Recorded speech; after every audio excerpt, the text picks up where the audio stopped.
নমস্কার বন্ধুরা, ঐশীস কিচেনে সবাইকে জানাই স্বাগত। প্রতিদিনের মতো আজ আমি একটা নতুন রেসিপি নিয়ে চলে এসেছি। আজ আমি বেগুন দিয়ে পার্শে মাছের ঝাল দেখাবো। পার্শে মাছের ঝাল তো আপনারা অনেকভাবেই খেয়েছেন, একবার এইভাবে বেগুন দিয়ে পার্শে মাছের ঝাল বাড়িতে করে খেয়ে দেখুন, দারুণ লাগে খেতে।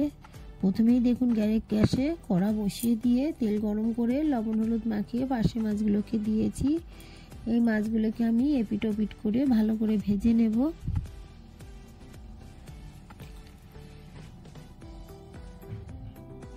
দেখুন মাছগুলো ভাজা হয়ে গেছে, মাছগুলোকে তুলে নেব।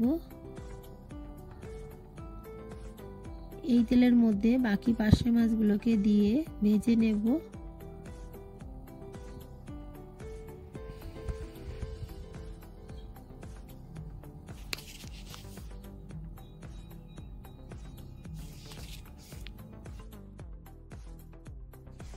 সব মাছগুলো দিয়ে দিলাম।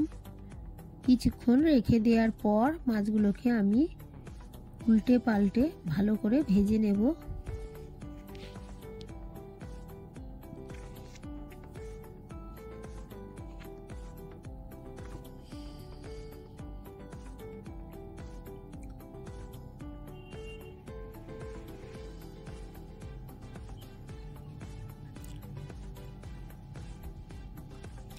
পার্শে মাছ একটু নরম হয়, তাই সাবধানে মাছগুলোকে উল্টে পাল্টে ভালো করে ভেজে নেবেন। দেখুন মাছগুলোকে ভেজে নিয়েছি, তুলে নেব।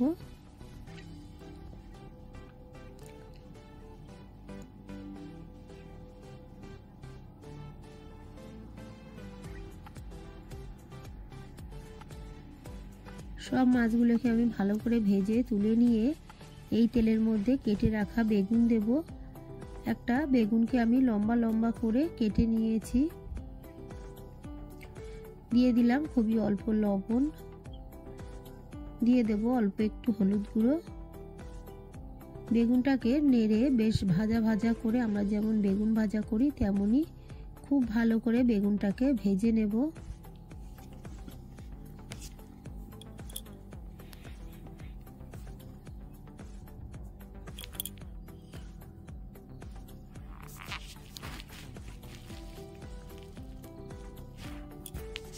বেগুনগুলোকে খুব ভালো করে ভেজে নিয়ে তুলে নিচ্ছি। দেখুন বেগুনগুলোকে কিন্তু আমি ভালো করেই ভেজে নিয়েছি। আপনারা চাইলে ভাত দিয়ে এইভাবেই খেয়ে নিতে পারবেন, এমনভাবে ভেজেছি।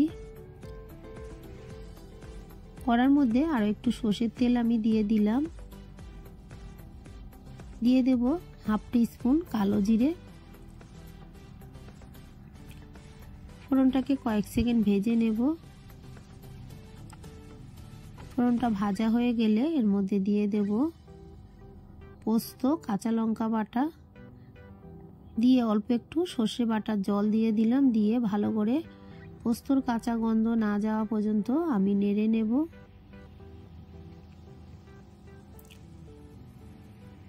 অল্প অল্প জল দিয়ে মশলাটাকে দেখুন আমি ভালো করে কষিয়ে নিচ্ছি। দিয়ে দিলাম লবণ।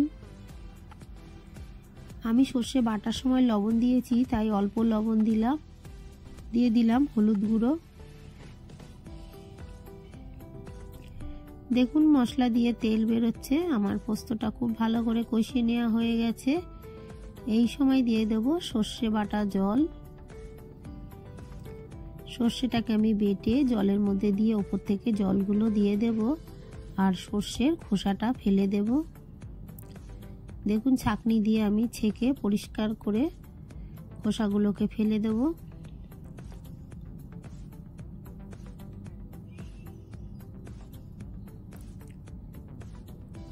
এর মধ্যে আরো অল্প একটু জল আমি দিয়ে দেব। তার আগে দিয়ে দিলাম একটা কুচানো টমেটো। টমেটোটা যখন আমি কালো জিরে ফোড়ন দিয়েছি আপনারা তখন দিয়ে একটু নেড়ে নিয়ে তারপর পোস্ত, কাঁচা লঙ্কা বাটা দিয়ে দেবেন। আমি টমেটোটা দিতে ভুলে গেছিলাম, তাই এই সময় দিয়েছি। একটু জল দিয়ে দিলাম, দিয়ে ভালো করে ফুটতে দেব। দেখুন ফুটে উঠেছে, এই সময় দিয়ে দেব ভেজে রাখা মাছ আর বেগুন। ভালো করে নিয়ে কয়েক মিনিট ফুটিয়ে নেব। এই রান্নাটা করতে বেশি সময় লাগে না, অল্প সময়ের মধ্যে দারুণ স্বাদের পার্শে মাছের ঝাল আপনারা বাড়িতে বানাতে পারবেন। 2 থেকে 3 মিনিট ফুটিয়ে নেওয়ার পর আমি দিয়ে দিলাম ধনেপাতা কুচি। যেহেতু শীতের সময় ধনেপাতা সবার ঘরেই থাকে, তাই একটু ধনেপাতা দেবেন। একটু চেখে দেখে নেব ঝাল নুন ঠিক আছে কিনা। একটু লবণ লাগবে, তারও একটু লবণ দিয়ে দিলাম। গ্রেভিটা আপনারা আপনাদের পছন্দ মতো রাখবেন। আমি আরও একটু ফুটিয়ে নেব। সবশেষে দেখুন সামান্য একটু সর্ষের তেল আমি গ্রেভির মধ্যে দিলাম। এই রান্নায় কাঁচা তেলের গন্ধটা বেরোলে ভালো লাগে, তাই আমি সবশেষে একটু সর্ষের তেল দিয়ে দেখুন বেগুনটা পুরো নরম হয়ে গেছে। একটু চেখে দেখে নিয়ে গ্যাসের ফ্লেমটাকে আমি অফ করে দেব। দেখুন ঠান্ডা হয়ে যাওয়ার পর গ্রেভিটা কতটা ঘন হয়েছে। আমার এই সহজ রেসিপিটি আপনাদের ভালো লাগলে প্লিজ আমার চ্যানেলটিকে সাবস্ক্রাইব করে পাশে থাকা বেল আইকনটি ক্লিক করে দেবেন, তাহলে আমি যখন কোনো নতুন ভিডিও ছাড়বো সঙ্গে সঙ্গে আপনাদের কাছে পৌঁছে যাবে। রেসিপিটি ভালো লাগলে একটা লাইক করতে ভুলবেন না। রেসিপিটি কেমন লাগলো আমাকে কমেন্ট করে জানাবেন।